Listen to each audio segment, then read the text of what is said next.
Hello and good morning, everyone. I welcome you all at Eduverse News Analysis. Today is 18 August 2023, and we are going to discuss important news and articles from The Hindu newspaper. So, let's see what important news we got today to discuss. So, before starting the video, for PDF, join Telegram channel Eduverse News Analysis. Link आपको description box में provided है. Make sure video को last तक देखें so that सारे important news आपकी यहाँ पर कवर हो. तो चलिए स्टार्ट करते हैं और देखते हैं आज हमें क्या क्या डिस्कस करना है.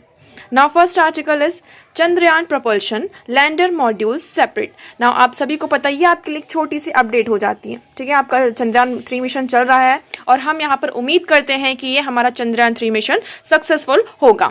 अब इसके लिए आपके लिए थोड़ी सी अपडेट आ जाती है कि चंद्रयान प्रपल्शन लैंडर मॉड्यूल से यहाँ पे सेपरेट हो चुका है. ठीक है, अब ये जो आपका लैंडर मॉड्यूल्स होगा ये लैंड करेगा. हम यहाँ पे एश्योर करते हैं कि यहाँ पे जो हमारी लैंडिंग होगी लैंडर की वो सॉफ्टली हो जाएगी.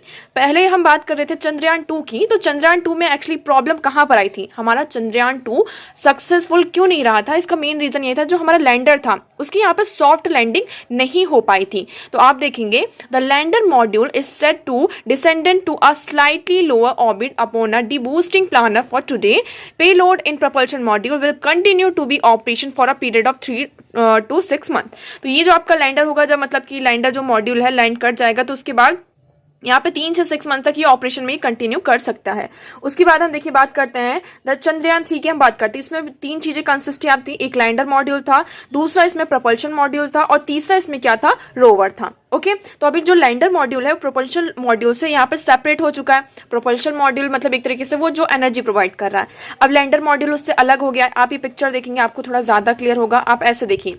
ठीक है, ये यहाँ पर जो लैंडर मॉड्यूल है ये क्या होने जा रहा है, अलग हो रहा है. अब ये धीरे यहाँ पर क्या हो जा रहा है, सेपरेट हो रहा है. सेपरेट हो गया, ये लैंडिंग करेगा. अब लैंडिंग करने के बाद यहाँ पर क्या होगा कि लैंडर यहाँ पे आपका इजिली यहाँ पे सॉफ्टली लैंड कर जाएगा. उसके बाद हम बात करेंगे the lander will have the capability to soft land at the specified lunar site and deploy the rover. अब ये जो लैंडर है वो क्या करेगा, फिर रोवर को डिप्लॉय करेगा. रोवर आप एक तरीके से ऐसा समझ सकते हैं कि वो एक आपका रोबोट होगा जो सारा वहां पे जो भी रिसर्च करनी है ना, लूनार सरफेस में जो भी यहाँ पे केमिकल एनालिसिस करना है, वहां पे जो भी कोर्स ऑफ एक्शन करने हैं, तो उसके लिए यहाँ पर कौन काम करेगा, आपका हम रोवर की बात कर रहे हैं. ठीक है, तो आपकी 3 चीजें आपको ये याद रखना है. पहला propulsion module, second is lander module and third one is rover. तो अभी लैंडर और जो आपका प्रपल्शन मॉड्यूल है वो एक दूसरे से सेपरेट हो गया है.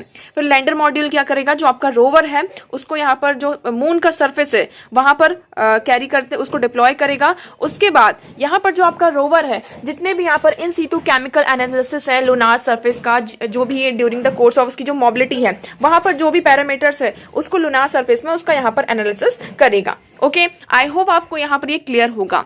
अब हम बात करते हैं नेक्स्ट आर्टिकल की तरफ बढ़ते हैं. तो हमारा नेक्स्ट आर्टिकल है now drones to monitor progress quality to assets produce at मनरेगा वर्क साइट. अब देखिए इस आर्टिकल को डिस्कस करने से पहले हम यहाँ पर डिस्कस करेंगे हमारे क्वेश्चंस. तो कल का हमारा क्वेश्चन क्या था, कल का हमारा क्वेश्चन ये था consider the following statements with reference to continent of Africa. यहाँ पर हम किसकी बात कर रहे हैं, कंटिनेंट ऑफ अफ्रीका की बात कर रहे हैं. ठीक है, अब आपके पास ऑप्शन क्या क्या है. हमारे पास पहला ऑप्शन ये है कि the Tropic of Capricorn passes through 6 countries. पहला स्टेटमेंट ये कहता है कि ट्रॉपिक ऑफ कैप्रिकॉन, पहले हम यहाँ पर एक हमारा ग्लोब बनाते हैं, ये मान लीजिए हमारा ग्लोब है. उसके बाद इसमें जो आपकी बीच की लाइन होती है ये क्या होती है, आपकी इक्वेटर होती है. उसके बाद जो इसके ऊपर होती है उसे हम ट्रॉपिक ऑफ कैंसर कहते हैं और जो नीचे होती है उसे हम कहते हैं ट्रॉपिक ऑफ कैप्रिकॉन. इतना आई होप आपको यहाँ पर पता होगा. ये बेसिक से ज्योग्राफी के आपके टर्म्स हैं. यहाँ पर हम बात कर रहे हैं किसकी, टॉपिक ऑफ कैप्रिकॉन की. तो ये है आपका ट्रॉपिक ऑफ कैप्रिकॉन. तो ये कह रहा है कि हम बात कर रहे हैं किसकी, अफ्रीकन कॉन्टिनेंट. ये आपका यहाँ पर अफ्रीकन कॉन्टिनेंट होता है. ठीक है, उसके बाद यहाँ पर एशिया आता है आपका और यहाँ पर आगे आप बढ़ेंगे तो ऑस्ट्रेलिया आ जाता है और यहाँ पर आपका क्या रहता है, south and north and south America. Okay, और ये यहाँ पर आपका पूरा यूरोप है. ऐसा ये मान लीजिए आपका पूरा सिस्टम है। इसमें ये पूछ रहा है कि जो टॉपिक ऑफ कैप्रिकॉन है, ये हम कैप्रिकॉन की बात कर रहे हैं, वो कह रहे हैं कि 6 कंट्रीज से होकर पास होता है। तो क्या ये स्टेटमेंट आपका राइट है या रॉन्ग, ये आप लोगों को बताना था। नेक्स्ट स्टेटमेंट ये कह रहा है कि Tropic of Cancer passes through the 9 countries. हम ट्रॉपिक ऑफ कैंसर इसकी बात करते हैं तो ये 9 कंट्रीज से होकर पास होता है। किसमें? अफ्रीकन कॉन्टिनेंट में। ये आपको याद रखना, हम अफ्रीकन कॉन्टिनेंट की बात कर रहे हैं, मतलब हम किसकी बात कर रहे हैं यहाँ पर, इस वाले पार्ट की बात करें, ये वाला पार्ट, ठीक है। नेक्स्ट इसमें the equator passes through 7 countries, और ये जो हमारा इक्वेटर है, ये जो हमारी मिडिल लाइन है, वो यहाँ पर 7 कंट्रीज से होकर पास होता है। तो देखिए आप क्वेश्चन ध्यान से पढ़ेंगे, यहाँ पर क्वेश्चन में ये पूछा सेलेक्ट द इनकरेक्ट आंसर। हमें यहाँ पर इनकरेक्ट आंसर को सेलेक्ट करना है, ना कि करेक्ट आंसर को। तो आपको ये भी ध्यान रखना है कि हमारा यहाँ पर कीवर्ड क्या है, incorrect answer, not the correct answer. तो आप लोगों को करेक्ट इनकरेक्ट आंसर्स बताने की कौन कौन से इसमें से इनकरेक्ट है। ओके, तो जिन लोगों ने कल इस क्वेश्चन का आंसर नहीं किया है, पहले आप वीडियो को पॉज करें, देन इस क्वेश्चन का आंसर आप लोग कमेंट सेक्शन में करेंगे। ओके, नाउ हम यहाँ पर बात करते हैं Tropic of Capricorn passes through 6 countries. ये आपका ऑप्शन गलत हो जाता है, क्योंकि जो ट्रॉपिक ऑफ कैप्रिकॉन होता है वो 6 नहीं, वो 5 कंट्रीज से पास होता है। तो पहला स्टेटमेंट तो आपका रॉन्ग हुआ, मतलब कि हम यहाँ पर देख सकते हैं कि हमारा जो सी और डी है वो क्या हो जाता है, गलत हो जाता है। ओके, अब हमारे पास ऑप्शन ए और बी बचता है। नेक्स्ट हम बात करते हैं the Tropic of Cancer passes through 9 countries. ये ऑप्शन भी आपका गलत है, क्योंकि जो ट्रॉपिक ऑफ कैंसर होता है वो 7 कंट्रीज से पास होता है, ना कि 9 कंट्रीज से। तो स्टेटमेंट 1 और स्टेटमेंट 2 दोनों आपकी क्या हो जाती है, यहाँ पर गलत हो जाती हैं। नेक्स्ट हम बात करते हैं the equator passes through 7 countries. तो दिस स्टेटमेंट इज राइट। जो आपका इक्वेटर होता है वो अफ्रीकन कॉन्टिनेंट में 7 कंट्रीज से होकर पास होता है। तो स्टेटमेंट 3 आपकी करेक्ट हो जाती है। तो यहां से आप देखेंगे ये वाला ऑप्शन आपका एलिमिनेट होता है और आपके पास बचता है क्या, ऑप्शन बी 1 और 2 ओनली। ओके, तो आई होप आपको ये क्वेश्चन यहाँ पर क्लियर होगा। नेक्स्ट अब हम बात करते हैं हमारे नेक्स्ट क्वेश्चन की। तो आप लोगों के लिए होमवर्क है कि आप लोगों को यहाँ पर वीडियो को पॉज करना है, इस क्वेश्चन का आंसर फिर कॉमेंट सेक्शन में सबको करना है, और इस क्वेश्चन का आंसर आप लोगों को कल दिया जाएगा, तो कल का वीडियो देखना ना भूलें। सो क्वेश्चन क्या है हमारा, arrange the following seas in north to south order. यहाँ पर नॉर्थ, हम यहाँ पर नॉर्थ की बात करते हैं और ये है आपका साउथ। तो इस ऑर्डर में आपको ये जितने भी आपके सी दिए हुए हैं, East China Sea, Yellow Sea of ऑक्सटॉक्स, फिलिपिन सी, तो इनको अरेंज करना है। तो इसका अरेंजमेंट कैसे होगा, ये आप लोगों को यहाँ पर ऑप्शन दिए गए, कोडिंग दी गई है 2 4 3 1 3 4 2 1 3 2 1 4 1 3 4 2। तो इसमें से कौन सा राइट ऑप्शन होगा, कौन सा राइट ऑप्शन नहीं है, रॉन्ग ऑप्शन है, ये आप लोग कमेंट सेक्शन में यहाँ पर बताएंगे। नेक्स्ट क्वेश्चन की बात करते हैं। हमारा नेक्स्ट क्वेश्चन है, in the government of India act 1919 the function of provincial government were divided into reserved and transferred subject. Okay, सबसे पहली बात तो ये आपका मेडिवल हिस्ट्री का क्वेश्चन है, ये आप लोगों को पता होना चाहिए। किसका है ये, sorry I am really sorry, ये मॉडर्न हिस्ट्री का क्वेश्चन है। किसका, मॉडर्न हिस्ट्री का ये आपका क्वेश्चन है। ओके, नाउ आप लोगों से यहाँ पे ये पूछा जा रहा है कि हम बात कर रहे हैं किसकी, गवर्नमेंट ऑफ इंडिया एक्ट 1919 की। ओके, नाउ इसमें ये कहा जा रहा है कि जो प्रोविंशियल गवर्नमेंट है आपकी, प्रोविंशियल गवर्नमेंट जैसे कि हमारी आज के टाइम पे हमारा फेडरल फीचर है, स्टेट गवर्नमेंट है और आपकी यहाँ पर सेंट्रल गवर्नमेंट है। तो पहले के टाइम पर जो स्टेट गवर्नमेंट थी उसे प्रोविंशियल गवर्नमेंट के नाम से जाना जाता था, प्रोविंसेस कहते हैं। अभी वर्ल्ड में बहुत सारे स्टेट्स नेशंस है जहां पर स्टेट्स को प्रोविंस कहा जाता है। ओके, नाउ यहाँ पर ये कहा जा रहा है कि जो प्रोविंशियल गवर्नमेंट के फंक्शंस थे उसे 2 पार्ट्स में डिवाइड किया गया था, 2 सब्जेक्ट्स में डिवाइड किया गया था। कौन कौन से, एक रिजर्व था और दूसरा ट्रांसफर्ड सब्जेक्ट था। अब हमें ये बताना है कि which of the following were treated as reserved subjects. हमें क्या बताना है इसमें कि रिजर्व सब्जेक्ट्स में कौन कौन से टॉपिक्स आपके आते थे। तो आपके पास 4 ऑप्शन है, administration of justice, local self government, land revenue and police. तो इसमें से कौन से आपके 4 ऑप्शन, आपके पास 4 टॉपिक्स हैं यहाँ पर, और ये बताना है कि इसमें से कौन कौन से टॉपिक आपके रिजर्व लिस्ट में आते थे। आपके पास यहाँ पर ऑप्शन है 1 2 एंड 3, 2 3 एंड 4, 1 3 एंड 4, 1 2 एंड 4। तो आप लोग इस क्वेश्चन का आंसर कमेंट सेक्शन में करेंगे, वीडियो को लास्ट तक देखिएगा, लास्ट के वीडियो में इस क्वेश्चन का आंसर आप लोगों को दिया जाएगा। उससे पहले आप लोग पहले वीडियो को पॉज करें और दोनों क्वेश्चन के answer, question number 2 and question number 3 के आंसर आप लोगों को कॉमेंट सेक्शन में करने हैं। ओके, सो अब मूव करते हैं हमारे नेक्स्ट न्यूज की तरफ, नेक्स्ट आर्टिकल की तरफ। तो हमारा आर्टिकल ये कह रहा है कि new drones to monitor progress quality of asset produce at मनरेगा वर्क साइट। अब आप सभी को पता है मनरेगा के बारे में आप लोगों ने जब से ये न्यू ईयर आप मतलब कि 2023 स्टार्ट हुआ है, आप कंटिन्यूसली 2 दिन बाद, 3 दिन बाद या फिर हफ्ते बाद, महीनों बाद मनरेगा की एक न एक न्यूज़ आ ही जाती है। तो यहाँ से आपको पता चल जाता है कि जो मनरेगा टॉपिक है आज के टाइम पर, अभी के टाइम पर बहुत ही ज़्यादा इंपॉर्टेंट है। मनरेगा क्या है पहले आपको ये पता होना चाहिए। मनरेगा है हमारा Mahatma Gandhi National Rural Employment Guarantee Scheme. क्या है आपकी ये? Mahatma Gandhi National Rural Employment Guarantee Scheme है, जिसके अंडर रूरल एरिया में ये स्कीम आपकी आती है 2005 में। कब आती है? 2005 में। ये आपको याद रखना है। इस स्कीम को लाने का मेन मोटिव ये था कि उस टाइम पर क्या हो रहा था, बहुत ज्यादा उस टाइम पर क्या हम देख रहे थे, अर्बनाइजेशन बहुत ज्यादा हो रहा था। ठीक है, अर्बनाइजेशन हो रहा था, इससे कारण जो अर्बन पॉपुलेशन थी वो और ज्यादा इंक्रीज हो रही थी और वहां भी हमें प्रॉब्लम्स को फेस करनी पड़ रही थी। तो पहले बात हम मतलब ये पहला आप इशू ले सकते हैं, रीजन ले सकते हैं कि जिसकी वजह से आपका मनरेगा यहाँ पर आता है। तो अर्बनाइजेशन को रोकने के लिए आप ऐसा कह सकते हैं कि मनरेगा आता है। अब अर्बनाइजेशन क्यों हो रहा? क्योंकि लोग काम की तलाश में गांव छोड़कर शहर जा रहे हैं। अगर उनको गांव में ही, जहां जिस एरिया में वो रह रहे हैं, रूरल एरिया में, उनको वहां पर काम मिल जाए, उनको वहां पे फाइनेंशियल सपोर्ट मिल जाए, फाइनेंशियल सिस्टम मिल जाए, तो वो क्यों छोड़कर जाएंगे उस प्लेस को, है ना? अगर उन्हें सारी फैसिलिटीज अगर मिल जाती हैं तो क्यों छोड़ेंगे वो उस चीज को? आपको ये समझने की जरूरत है।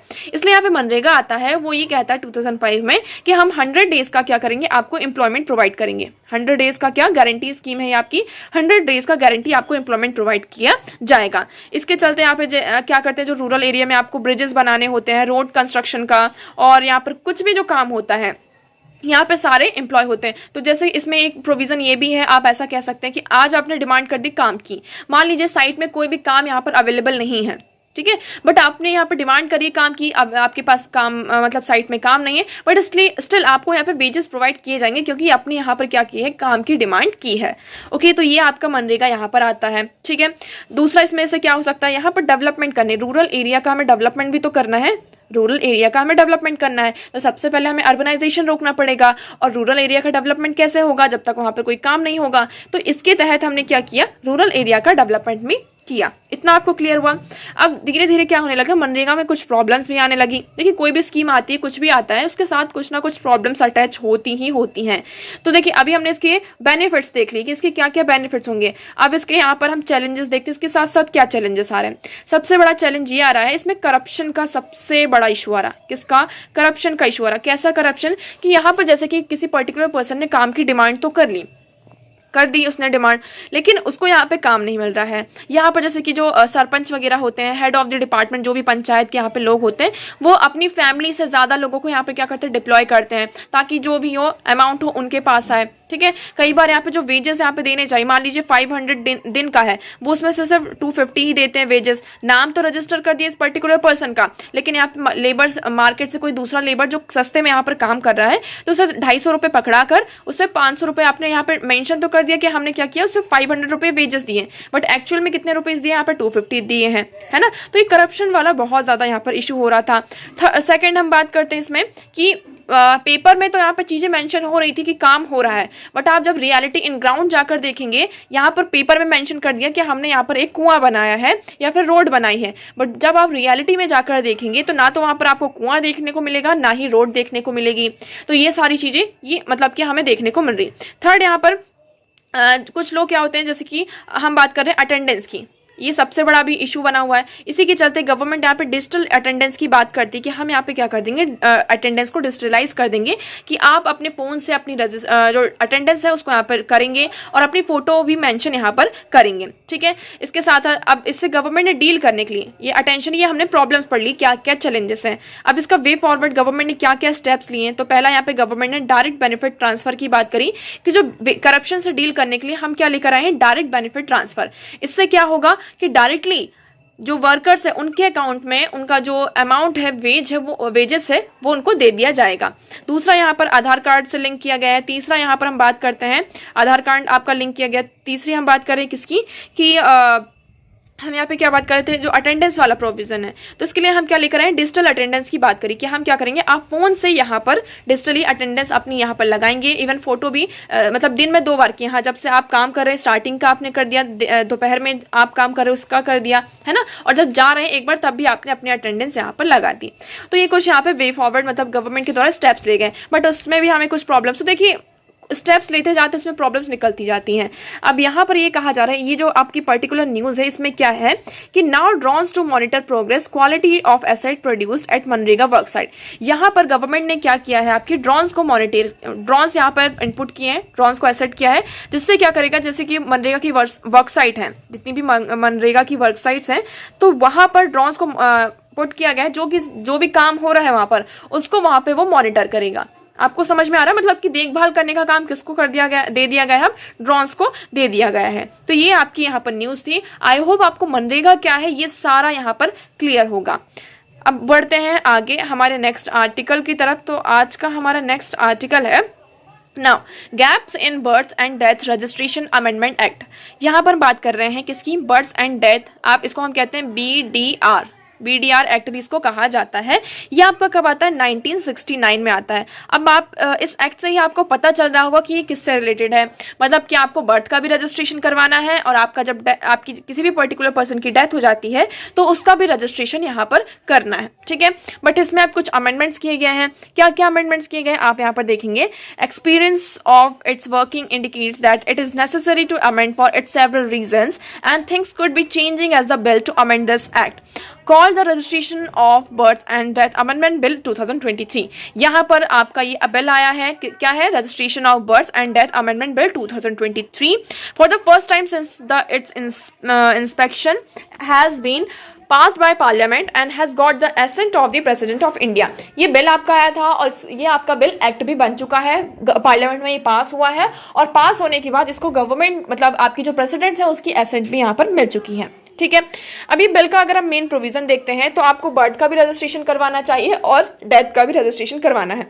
बट इसमें प्रॉब्लम क्या आ रही है, इसमें एक चीज को कंपलसरी किया है, हमें यहाँ पर डेटा को क्या करना है, बिल्ड करना है। क्या करना है, हमारा डेटा बिल्ड करना है। इसके लिए यहाँ पर एक चीज कंपलसरी कर दिया गया कि for this purpose the bill makes the compulsory that the registration journal of India maintains a national level database of birth and death. तो आपको पहले ये याद रखना है कि जो भी हमारा बर्थ का डेटाबेस होता है और डेथ का डेटाबेस होता है उसको मेंटेन कौन करता है, कौन मेंटेन करता है, तो रजिस्ट्रार जनरल ऑफ इंडिया। आपको ये पॉइंट याद रखना है, आपसे क्वेश्चन पूछा जा सकता है कि आपका जो बर्थ और डेथ का यहाँ पर डेटाबेस होता है उसको कौन यहाँ पर कंपलसरी रेगुलेट करता है, तो रजिस्ट्रार जनरल ऑफ इंडिया इसे रजिस्टर करते हैं। ओके, नाउ यहाँ पर आपका जो डेटाबेस है, यहाँ पे जो हमारा नेशनल पॉपुलेशन रजिस्टर की बात करते हैं।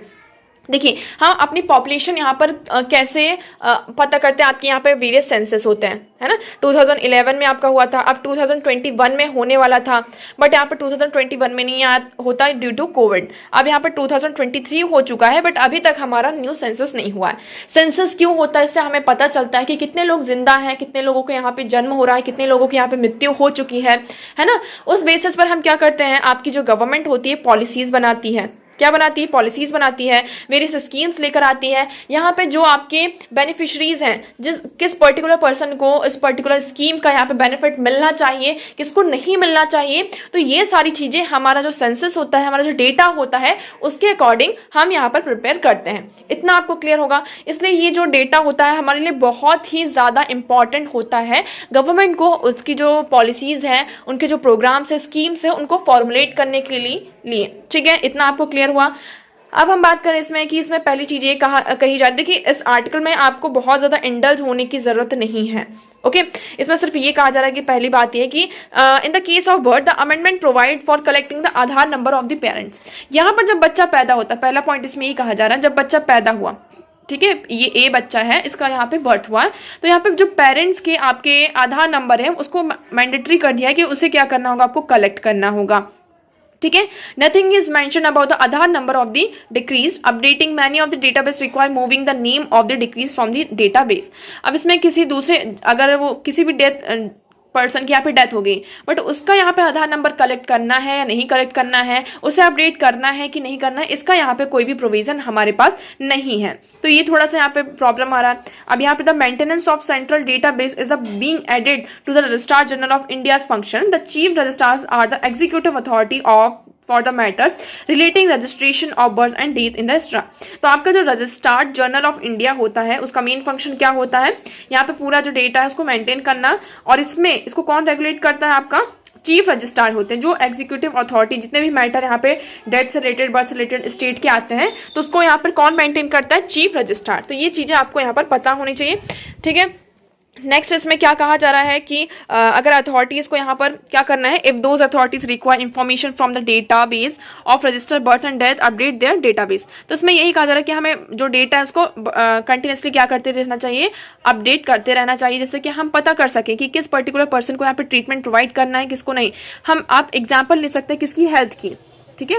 हेल्थ की हम बात करते हैं, जो आपकी पेंशन स्कीम्स आती हैं, तो हम पेंशन जितनी भी आपकी स्कीम्स होती हैं, अगर कोई पर्टिकुलर पर्सन की डेथ हो जाती है तो क्या उसको पेंशन मिलनी चाहिए? नहीं मिलनी चाहिए। बट अगर उसका डेटा ही अपडेट नहीं है तो क्या होता रहता है, आपकी पेंशन उस पर्सन को जाती रहती है। ये चीजें कही जा रही। हेल्थ सिस्टम की बात करते हैं कि पर्सन जिसको यहाँ पे पर्टिकुलर डिसीज है, उससे हमें पता चल जाता है कि किस पर्सन को कैसी डिसीज है ना। उस बेसिस पर हम उसको क्या करते हैं, मेडिकल फैसिलिटीज प्रोवाइड करते हैं।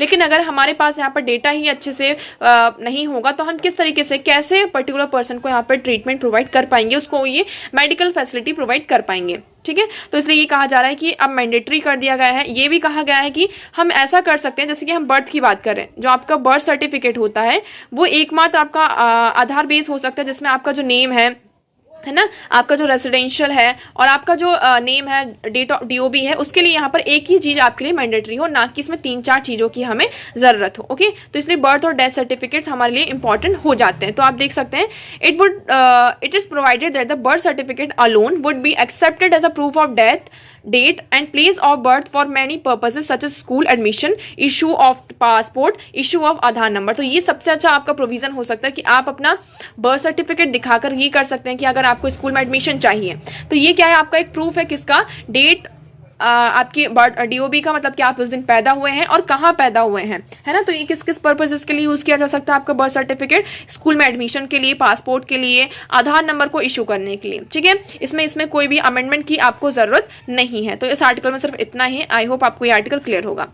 Next article is word choice in data protection law, a dilution of rights. अब हम बात कर रहे हैं किसकी, digital personal data protection act 2023 की। अभी ये पहले बिल था, अभी आपका पूरा एक्ट बन चुका है, तो अब इसे हम क्या कहेंगे, एक्ट कहेंगे। इसमें ये कहा जाता है, अगर आप डेटा प्रोटेक्शन लॉ को अच्छे से पढ़ते हैं तो आपको ये समझ में आएगा इसमें जो वर्ड चॉइस है उसमें कितनी ज्यादा वेग है और कितने ज्यादा हमारे जो राइट्स है उसको डायल्यूट किया गया है। हमारे पास अगर हम इस डेटा की इस एक्ट की बात करते हैं तो इसमें हमारे पास पूरा राइट दिया गया कि ये आपके ऊपर, यहाँ पर आपकी जिम्मेदारी है कि आप किसके साथ अपना डेटा यहाँ पे शेयर करना चाहते हैं, किसके साथ यहाँ पर अपना डेटा शेयर नहीं करना चाहते हैं। इसमें आपके कंसेंट होंगे, है ना। आपकी सहमति के बिना किसी के साथ भी आपका जो डेटा है वो शेयर नहीं किया जाएगा। बट आप यहाँ पर देख रहे हैं, आपने पहले प्रोविजन में तो ये कह दिया कि आपको किसके साथ यहाँ पर डेटा शेयर करना है, किसके साथ यहाँ पर डेटा शेयर नहीं करना है। बट सेकेंडली आप यहाँ पर क्या कह रहे हैं, है ना, सेकंड में आप यहाँ पर क्या कहते हैं कि आप एक तरीके से आपका जो डेटा है, हमने पहले में तो आपने यहाँ पे चॉइस दे दी कि आपको, आपके पास यहाँ पर चॉइस है कि आप किसके साथ अपना डेटा शेयर करना चाहते हैं, किसके साथ नहीं करना चाहते हैं। दूसरी तरफ आपने यहाँ पे एग्जाम्पशन प्रोवाइड करके रखे हैं, है ना। आपने गवर्नमेंट ने क्या किया है, बहुत सारे एग्जाम्पशन प्रोवाइड किए गए कि नेशनल सिक्योरिटी, इंटीग्रिटी की बात आती है, सोवरेनिटी की बात आती है, तो वहां पर आपको क्या करना होगा, आपका जो डेटा है वो शेयर करना होगा, है ना। जैसे कुछ यहाँ पर आपके जो हम बात करते हैं वेबसाइट्स होती हैं, चीजें होती हैं, वहां हम एप्स का यूज करते हैं, है ना, वॉलंटरी बेसिस पर। तो आप यहाँ पर देखेंगे कि but this strict provision is under cut by a second provision. तो पहला प्रोविजन यहाँ पर क्या कहता है, one says that you should be properly inform about what you are agreeing to और only clear positive action by you will be taken to indicate consent. तो यहाँ पर आपको क्या किया जाएगा, प्रॉपर्ली इन्फॉर्म किया जाएगा कि आप यहाँ पर क्लियर, आपके पास आपके क्या क्या यहाँ पे एक्शंस हैं, आप अपना आपका कंसेंट है इस चीज में या नहीं। अब ये जो पहला प्रोविजन है वो दूसरे प्रोविजन से एक तरीके से क्या हो रहा है, अंडरकट हो रहा है। सेकंड प्रोविजन यहाँ पे क्या परमिट करता है, permitting use of your data if you have voluntarily provided. यहाँ पर पहला सेकंड ये कहता है कि हाँ, अगर आपने वॉलंटरी बेसिस पर क्या किया है, डेटा यहाँ पर प्रोवाइड किया है, तो यहाँ पर आपको यहाँ पे मतलब कि आपने एक तरीके से क्या किया है, कंसेंट दिया है कि हाँ आप हमारा डेटा क्या कर सकते हैं, यूज कर सकते हैं। It is have not indicate that you do not consent. हमने देखिए डेटा प्रोवाइड किया है, इसका मतलब ये नहीं कि हमने कंसेंट भी दे दिया कि आप हमारा डेटा क्या कर सकते हैं, उसको कहीं भी यूज कर सकते हैं, उसको शेयर कर सकते हैं। यहाँ पर कंसेंट होने में और आपका जो डेटा प्रोवाइड करने में, इस दोनों पार्ट्स में बहुत ज्यादा डिफरेंस है। आपको ये चीज समझने की जरूरत है। तो इस आर्टिकल में यही कहा जा रहा है कि आपने एक तरफ तो क्या कर दिया, हमारा कंसेंट की बात कर दी कि हाँ विदाउट योर कंसेंट आपका डेटा यहाँ पे शेयर नहीं होगा। दूसरी तरफ यहाँ पर आप ये कह रहे हैं कि अगर वॉलंटरी बेसिस पर आपने डेटा प्रोवाइड किया, जैसे कि आपके बहुत सारे ऐप्स होते हैं, वहां पर अपना फोन नंबर हम देते हैं, नाम देते हैं, हम अपना एड्रेस देते हैं, ठीक है। आपकी वेरियस जो शॉपिंग वेबसाइट्स होती है, अमेजन की बात कर लीजिए, मिंत्रा की बात कर लीजिए, ठीक है, वहां पर उसकी रिक्वायरमेंट होती है, इसलिए हमने वॉलंटरी बेसिस पर हमने वो इन्फॉर्मेशन प्रोवाइड करी। बट इट डजंट मीन कि हमने यहाँ पर कंसेंट प्रोवाइड किया है कि आप वो जो डेटा उसको यूटिलाइज करें अपने मोटिव के लिए, अपने पर्पस के लिए। तो ये दो चीज इस आर्टिकल में बताई गई हैं। दूसरे में ये कहा जा रहा है कि कन्वीनियंस भी नहीं है ना, जो डेटा हम यहाँ पर यूज कर रहे हैं वो कन्वीनियंस भी नहीं है। हम यहाँ पे वेरियस यूज आपके जो एप्स होते हैं वो इनको यूज करते हैं, तो उसको क्या किया जा सकता है, आपका मॉनिटर किया जा सकता है। मॉनिटर करके यहाँ पर क्या किया जा सकता है कि पर्सन, यहाँ पे जो पर्सन का स्पेसिफिक मूड है वो उसको यहाँ पर वेरीफाई किया जा सकता है, उसकी आइडेंटिटी को वेरीफाई किया जा सकता है, उसका जो हेल्थ है, रिलीजन है, पॉलिटिकल एफिलिएशन है, सेक्सुअलिटी है ना, मतलब किस तरीके के कंटेंट वो यहाँ पर देख रहा है, पब्लिक प्रोग्राम्स यहाँ पर देख रहा है, उस बेसिस पर उसकी जो सेक्सुअलिटी है वहां पर उसको मॉनिटर किया जा सकता है, उसको मतलब निकाला, उसकी जो इन्फॉर्मेशन है उसको निकाली जा सकती है। तो इसमें यही सारी चीजें बताई गई हैं, ठीक है। तो आई होप आपको ये आर्टिकल यहाँ पे क्लियर होगा। इस आर्टिकल में बहुत ज्यादा नहीं, इसमें सिर्फ यहीं पर ये बताया गया है कि इसमें 3 चीजें, आपने कंसेंट वाला प्रोविजन तो दे दिया कि एरिया ऑफ कंसर्न आपका क्या है, when your data is processed without consent you will neither be notified और not subsequently be able to confirm it. जब आपका डेटा यहाँ पर आपके कंसेंट के बिना क्या होगा, प्रोसेस्ड होगा, तो ना तो आपके पास यहाँ पर नोटिफिकेशन आएगा, ना ही आपको यहाँ पर एबल होंगे कि आपने उस चीज को कंफर्म किया है, ठीक है। पहला ये एरिया ऑफ कंसर्न हो गया। दूसरा यहाँ पर हम किसकी बात कर रहे हैं, बोर्ड की बात कर रहे हैं, किसकी, सेंट्रल जो आपका बोर्ड इसमें बनाया जा रहा है वो भी क्या है, आपका बाइस्ड नहीं एक तरीके से। जब यहाँ पर आप तक उस तक नहीं पहुंचेंगे तब तक वो कोई भी एक्शन यहाँ पर नहीं लेंगे। तो ये 3 चीजें यहाँ पर कंसर्न आपकी आती हैं, ठीक है। तो आई होप आपको ये आर्टिकल यहाँ पर क्लियर होगा। नेक्स्ट हम बात करते हैं, हमारा नेक्स्ट आर्टिकल है नोबल इंटेंशंस। अब कल ही हमने एक स्कीम के बारे में पढ़ा था, अगर आप लोगों को याद हो, कल जिन लोगों ने यहाँ पे वीडियो देखा होगा उन लोगों को पता होगा, हमने एक पीएम विश्वकर्मा स्कीम के बारे में पढ़ा था, है ना। क्या हमारे जो प्राइम मिनिस्टर जी हैं उन्होंने 15 अगस्त को लाल किले से, आपका जो रेड फोर्ट है वहां से कुछ बहुत सारी स्कीम्स को अनाउंस किया है, ठीक है। उसमें से आपकी एक स्कीम होती है पीएम विश्वकर्मा स्कीम, जिसमें से क्या करेंगे, जो भी आपके ट्रेडिशनल क्राफ्ट्स पीपल हैं, आर्टिशंस हैं, उनको यहाँ पे सपोर्ट प्रोवाइड किया जाएगा, उनकी हेल्प की जाएगी, जिससे हमारी जो इकोनॉमी है उसमें बूस्ट होगी, और ये जो प्रोफेशनल्स हैं उनको भी यहाँ पर थोड़ी सी रियायत दी जाएगी, ओके। इसमें यहाँ पे टोटल जो हमारा है, जो बजट इस स्कीम में अनाउंस हुआ है वो कितना है, 13,000 करोड़ रुपीज का यहाँ पर अनाउंस हुआ है। इसमें टोटल 18 जो ट्रेडर्स हैं, जैसे कि हम कॉबलर्स की बात करते हैं, टॉय मेकर्स हो गए, आपके लॉन्ड्री मैन हो गए, बार्बर्स हो गए, मैंसन्स हो गए, कोर वीवर्स हो गए, तो टोटल इसमें 18 यहाँ पे सेक्टर्स है, ट्रेडर्स हैं, जिसको इसमें इस स्कीम में इंक्लूड किया गया है। हम इसमें क्या करेंगे, इनको प्रॉफिट प्रोवाइड करेंगे, इसमें इनको आईडी कार्ड प्रोवाइड किया जाएगा, जिसके थ्रू वो क्या कर सकते हैं, फर्स्ट उनको जो ट्रांजैक्शन होगा 1 लाख रुपीज का होगा, जिसके थ्रू अपना जो उनका जो बिजनेस है उसको और ज्यादा क्या कर सके, जो आर्टिस्ट है उसको बूस्ट कर सके। सेकंड ट्रांजैक्शन में उनको 2 लाख रुपीज यहाँ पर प्रोवाइड किया जाएगा। अगर उनका काम अच्छा होता है, हमारा जो एमएसएमई सेक्टर है वो क्या होगा, बूस्ट होगा, ठीक है। और उसको भी यहाँ पर हम देखेंगे, जो हम किसकी बात करते हैं, आत्मनिर्भर भारत की यहाँ पर बात करते हैं, किसकी, आत्मनिर्भर भारत की। तो ये भी हमारा प्रमोट होगा। इससे हमारा जो इंडिजीनियस कल्चर है, रीजनल जो हमारा कल्चर है वो भी क्या होगा, धीरे धीरे प्रमोट होगा, ओके। तो आई होप आपको यहाँ पर क्लियर होगा ये आर्टिकल हमारा किससे रिलेटेड है। तो आपकी क्या है, पीएम विश्वकर्मा स्कीम है, तो इसको यहाँ पर अप्रूवल मिल चुका है। देखिए ये आर्टिकल आप, इसको भी हमने कल डिस्कस किया था, फाइटिंग स्टीरियोटाइप्स। यहाँ पर क्या है, कोर्ट ने गाइडलाइंस प्रोवाइड करी है किससे रिलेटेड, कि gender typing casting can be catalyst for change. यहाँ पर अगर हम जेंडर टाइप कास्टिंग करते हैं तो इसमें हमें अब क्या करने की जरूरत है, चेंज करने की जरूरत है। इसी के चलते यहाँ पे सुप्रीम कोर्ट ने एक 30 पेजेस की आपकी हैंडबुक रिलीज की है, जिसमें यहाँ पे जो जेंडर स्टीरियोटाइप्स आपके जो वर्ड्स होते हैं उसको चेंज किए गए हैं, है ना। जैसे कि हम जब भी कोई केस आता है, अगर वुमेन से रिलेटेड यहाँ पे कोई केस आता है, तो यहाँ पर उनको एक ऑबिडेंट वाइफ, इस तरीके से home maker, house wife, dutiful wife, chaste women, इस तरीके के जो नेम्स हैं, इन तरीके के जो वर्ड्स हैं, इनका यूज किया जाता है। तो यहाँ पर ये कहा है इसको रिप्लेस करके यहाँ पे जो एक प्रॉपर वर्ड होना चाहिए। हम ये ऑबिडेंसी की बात करते हैं, हम ऑनेस्टी की बात करते हैं, हम लॉयलिटी की बात करते हैं, तो इसके साथ सिर्फ वाइफ ही क्यों इंक्लूड है? आपका हस्बैंड भी तो लॉयल होना चाहिए, ऑनेस्ट होना चाहिए, ऑबिडेंट होना चाहिए। तो ये सिर्फ जो वुमेन है उनके साथ ही ये जो वर्ड्स हैं लॉयल, ऑनेस्टी, ये जो आपके प्रीफिक्स लग रहे हैं वो क्यों लगाए जाएं? ठीक है, तो ये इसमें बात की गई। तो इसलिए एक बुक निकाली गई है, सुप्रीम कोर्ट के द्वारा रिलीज की गई है, जिसमें यहाँ पे जो जेंडर स्टीरियोटाइप है उससे हमें डील करना है, कॉम्बेट करना है, फाइट करनी है, और इन जो वर्ड्स हैं उसको यहाँ पर यूज करना है। ओके, तो आई होप आपको ये क्लियर होगा, इसमें बहुत ज्यादा आपको इंडल्ज होने की जरूरत नहीं है।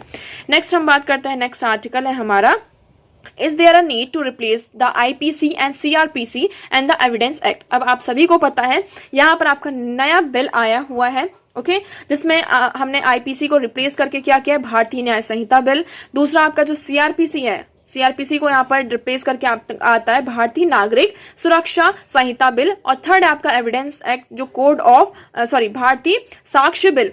ठीक है, ये आपके 3 बिल आए हुए हैं। तो आपको ये भी याद रखना है आईपीसी कौन सा है, सीआरपीसी और एविडेंस, ये आपके जो बिल्स थे, मतलब कि पहले हम बात करते हैं आईपीसी, सीआरपीसी और एविडेंस एक्ट की, ये आपके कॉलोनियल टाइम से चलते आ रहे हैं। ठीक है, और इसको हम अभी भी क्या कर रहे हैं, आफ्टर इंडिपेंडेंस, इन जितने भी यहाँ पे प्रोविजन है आईपीसी के, जितने भी सेक्शंस हैं, जो भी लॉज हैं, उसको हम फॉलो करते हुए आ रहे हैं। बट हमारा जो टाइम है वो चेंज हो रहा है, टाइम के साथ साथ यहाँ पे बहुत सारे हमें चेंजेस भी करने पड़ रहे हैं, है ना। टाइम के साथ टाइम चेंज हो रहा है, और उस टाइम पे जो लॉ थे वो थोड़े अलग थे, और आज का टाइम की जो सिचुएशन है वो, मतलब आज का जो टाइम है, जो सिचुएशन है वो यहाँ पर अलग है। तो हमने कई बार उसमें चेंजेस भी किए गए हैं। यहाँ पर टोटल बताया जा रहा है कि इसमें हमने जो बहुत सारे जो आपका सेक्शन 175 है इसको अमेंड किया गया है, इसमें और 8 न्यू सेक्शंस ऐड किए गए हैं, 12 सेक्शंस, इसमें 22 जो सेक्शंस है भारतीय आपको जो सेक्शन से उसको भी यहाँ पर रिप्लेस किया गया है। बहुत सारी चीज में की गई। हम आईपीसी की बात करते हैं, आपका कब आता है, 1860 में आता है। तो आप सोच सकते हैं कितना ज्यादा ये यहाँ पर पुराना है। बट इसमें बहुत सारी चीजें भी आपकी देखने को मिलती हैं, इसमें जो चेंजेस किए गए हैं, तो इसका सोसाइटी के ऊपर क्या रिफ्लेक्शन होगा, क्या इम्पैक्ट पड़ेगा। इसमें हम देखिए, आपने पहली बात की गई इसमें चीज ये बात, जो डिटेंशन वाला आपका प्रोविजन होता है, आप लोगों ने डिटेंशन वाला प्रोविजन सुना ही होगा। आपने अगर कोई भी ऑफेंस किया है, कोई भी क्राइम कमिट किया है, तो आपको यहाँ पर 60 डेज का डिटेंशन प्रोवाइड किया जाता था हीनियस क्राइम के लिए, और जो भी आपका पिटी यहाँ पर ऑफेंस होता था उसके लिए यहाँ पर 60 डेज का डिटेंशन प्रोवाइड किया जा रहा है। ठीक है, अब इसको यहाँ पर इंक्रीज करके कितना कर दिया, 90 डेज कर दिया है। हम अदर कंट्रीज की बात करते हैं, तो अदर कंट्रीज में इवन आप स्कॉटलैंड का यहाँ पे एग्जाम्पल दिया गया है, स्कॉटलैंड में डिटेंशन कितने आवर का है, सिर्फ 6 आवर्स का है। उसके बाद आपको पर्सन को, अगर आप कोई प्रूफ लेकर नहीं आ पाए, है ना, तो आपको वहां पे क्या करना होगा, उस पर्टिकुलर पर्सन को वहां पर रिलीज करना होगा। बट हमारी कंट्री में क्या कर दिया गया, ये जो हमारा नया बिल आया है उसमें डिटेंशन का टाइम पीरियड इंक्रीज कर दिया गया है। ओके, पहला तो ये हमारा इशू है। सेकंड इशू की इसमें क्या बात की जाए, राइट टू हैंडकफ। ठीक है, ये क्या है, पुलिस को यहाँ पे डिस्क्रिशनरी पावर प्रोवाइड कर दी है, राइट टू हैंडकफ। आप किसी भी पर्सन को क्या कर सकते हैं, अपने डिस्क्रिप्शन से हैंडकफ कर सकते हैं, अरेस्ट यहाँ पर कर सकते हैं। To arrest women after sunset is exceptional circumstances. और यहाँ पर कुछ एक्सेप्शनल अगर सर्कमस्टांसेस हो जाते हैं, क्योंकि ऐसा हमारे यहाँ अभी प्रोविजन है कि आफ्टर सनसेट वुमेन को क्या होता है, आप अरेस्ट नहीं कर सकते हैं। बट कुछ ऐसे एक्सेप्शनल सर्कमस्टांसेस है, वहां पर आप वुमेन को भी क्या कर सकते हैं, अरेस्ट कर सकते हैं। ठीक है, तो इसके चलते यहाँ पे ये कहा जा रहा है कि जो वॉयलेंस वाले हमारे एक तरीके से जो इनकाउंटर्स हैं, है ना, और पुलिस के जो आपके एक्शंस है उसको लेजिटिमाइज किया गया है ना। पर्सन को आप फोर्स के साथ यहाँ पर किसी भी फोर्स का यूज करके और नेसेसरी एक्शन लेके पर्सन को आप अरेस्ट कर सकते हैं। तो एक तरीके से क्या है, जो आपके इनकाउंटर्स है पुलिस के, उसको लेजिटिमाइज किया जा रहा है इन एक्ट के द्वारा। देखिए, इवन आप यहाँ पर सुप्रीम कोर्ट का यहाँ पे केस देखेंगे, जजमेंट देखेंगे, DK Basu versus state of west Bengal 1996 में ये कहा था कि people should not be handcuff.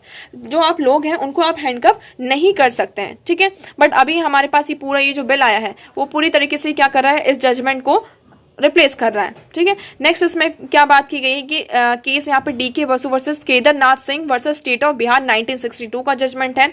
इसमें आपका एक नया प्रोविजन ये भी है बिल में कि जो सेडिशन उसको रिमूव किया गया है, सेडिशन जो लॉ था हमारा उसको रिमूव किया गया है। बट इसके प्लेस पर यहाँ पर जो आपका इंक्लूड किया गया है, रिपील करने के बाद यहाँ पर जो एक नया चीज ऐड किया गया है, इसको क्या है, सबवर्सिव एक्टिविटीज। अब ये सबवर्सिव एक्टिविटी यहाँ पर डिफाइन नहीं है, और ये इसका जो ये जो वर्ड है इसकी जो डेफिनेशन है लोग उसको अपने हिसाब से, जो गवर्नमेंट है, जो पुलिस है, वो अपने हिसाब से यहाँ पे डिफाइन करेगी।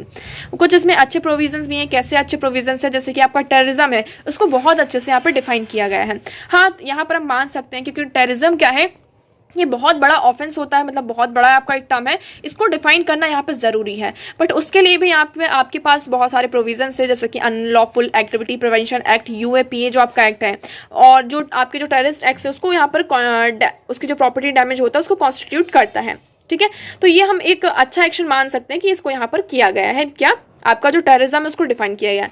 नेक्स्ट इसमें बात की जा रही मॉब लिंचिंग की, तो मॉब लिंचिंग में यहाँ पर जो 10 ईयर का सेंटेंस यहाँ पर प्रोवाइड किया गया है कि अगर कोई पर्सन यहाँ पे मॉब लिंचिंग करता है तो उसको 10 साल की क्या हो जाएगी, आपकी सजा होगी। इवन फाइन का भी प्रोविजन है।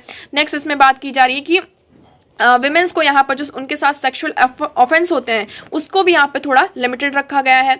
अब इसमें यहाँ पे थोड़ा आपको जेंडर बाइसनेस देखने को मिलती है। गवर्नमेंट यहाँ पे जो सेक्सुअल ऑफेंस होता है वो मैन और विमेन दोनों के साथ होता है, ये आपको ध्यान रखने की जरूरत है।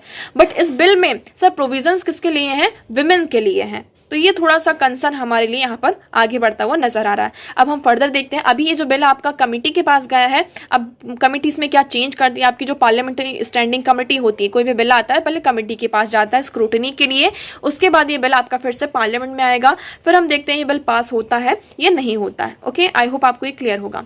नेक्स्ट अब हम मूव करते हैं। Next article is president Murmu launches worship Vindhyagiri. तो आपको ये याद रखना है विंध्यगिरी क्या है। आप ये पिक्चर यहाँ पर देख सकते हैं विंध्यगिरी की। तो इसको यहाँ पे लॉन्च किया गया है कहाँ पर? Kolkata based garden reach ship builder and engineering. तो उन्होंने यहाँ पे जो हमारी प्रेसिडेंट जी हैं उन्होंने ये कहा है, इसको लॉन्च किया है।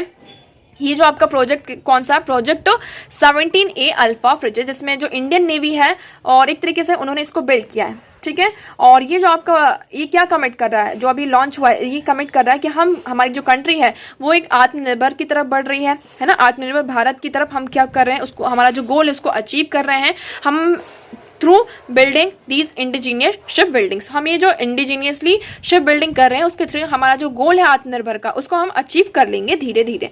तो इंडिया क्या है, एक टाइम में मैरीटाइमली जो आपका मैरीटाइम है उसमें कैपेबिलिटीज हासिल कर रहा है, उसको इनहेंस कर रहा है। तो आप देखेंगे the president said that the security in the Indian Ocean region and the larger Indo Pacific has many aspects and the navy has to always remain proactive in tackling security threats. तो यहाँ पर ये कहा जा रहा है कि हम इंडो पैसिफिक रीजन में आज बात कर रहे हैं। इंडियन ओशन जो हमारा रीजन है वो बहुत बड़ा है, वहां पर सिक्योरिटी बहुत ही हमारे लिए इंपॉर्टेंट हो जाती है। इवन आज के टाइम पे तो और ज्यादा इंपॉर्टेंट हो जाती है। तो उसको टैकल करने के लिए हमारी जो नेवी है उसको हमेशा क्या होना होगा, प्रोएक्टिव होना होगा। ओके, नेक्स्ट हम बात करते हैं, हमारा नेक्स्ट आर्टिकल है आज का। नेक्स्ट आर्टिकल यहाँ पर आपके लिए देखिए, स्पोर्ट्स से आपके लिए न्यू न्यूज आ जाती है। प्रिया क्लेम्स गोल्ड फॉर इंडिया। तो आप सभी यहाँ पर रेसलिंग में यहाँ पे जो प्रिया है ना, आप लोगों को ये नाम याद रखना है। विमेन में यहाँ पर उन्होंने क्या किया है, वर्ल्ड अंडर 20 चैंपियनशिप में यहाँ पर उनको गोल्ड मेडल मिला है। ओके, तो आई होप आप देखिए न्यूज़ तो हमारी यहीं पर ख़त्म हो जाती हैं सारी।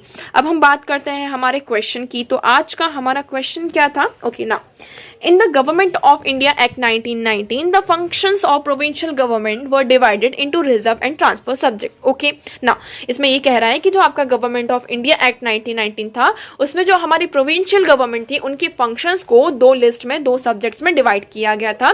एक थी आपकी रिजर्व और दूसरी थी यहाँ पर ट्रांसफर। नाउ हमें ये बताना है कि जो आपका ट्रांसफर सब्जेक्ट था उसमें कौन कौन से सब्जेक्ट थे। पहला आपका आ जाता है एडमिनिस्ट्रेशन ऑफ जस्टिस, दूसरा लोकल सेल्फ गवर्नमेंट, तीसरा land revenue, fourth is police. तो हम देखिए रिजर्व सब्जेक्ट की बात करते हैं। तो इसमें आपका जो पहला आता है एडमिनिस्ट्रेशन ऑफ जस्टिस, ये आपका रिजर्व सब्जेक्ट में आता है। ओके, तो आपका जो ऑप्शन बी है वो गलत हो जाता है।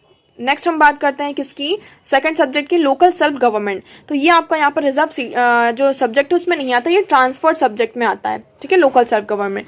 लैंड रेवेन्यू ये आपका रिजर्व में आता है और जो पुलिस है वो भी आपका रिजर्व में आता है। तो आपका राइट ऑप्शन होता है 1, 3 एंड 4 ओनली। आपका सी यहाँ पर क्या हो जाता है, राइट ऑप्शन हो जाता है। ओके, सो आई होप आपको यहाँ पर सारी चीजें अब क्लियर होंगी। मैं उम्मीद करती हूँ आपको कोई भी यहाँ पे प्रॉब्लम नहीं होगी। अगर आपको किसी भी चीज से रिलेटेड कोई भी आर्टिकल है उससे रिलेटेड डाउट लगता है तो आप कमेंट सेक्शन में यहाँ पर पूछ सकते हैं। ओके, और आप कमेंट सेक्शन में जरूर बताइएगा कि आपको वीडियो कैसा लगा। ओके, अगर आपको पसंद आया तो वीडियो को लाइक करना, सब्सक्राइब करना चैनल को, एंड लोगों के साथ इसे शेयर करना ना भूलें।